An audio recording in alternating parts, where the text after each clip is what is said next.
At yun mga bossing, bali may nag-message nga po pala sa atin, tinatanong niya kung ano nga po ba daw klaseng hinges o bisagra yung gamit natin sa ginawa nating hidden door mga bossing.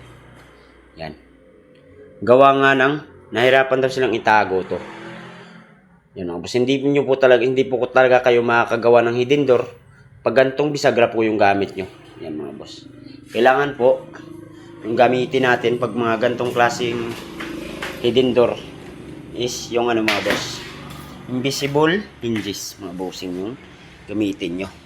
Yan, ito po yung gamit namin. Yan po yung hinges na gamit namin mga bossing. Yan. Kaya kung gusto nyo mga bossing na mag-DIY ng mga gantong klaseng pintuan, hidden door, ito po talaga yung may suggest ko na hinges mga boss na gamitin nyo. Invisible hinges po yung pangalan nito. Bali nabibili to sa mga malaking hardware mga boss. Ito po yung ginagamit natin pag mga gantong pintuan mga bossing. Mga invisible door.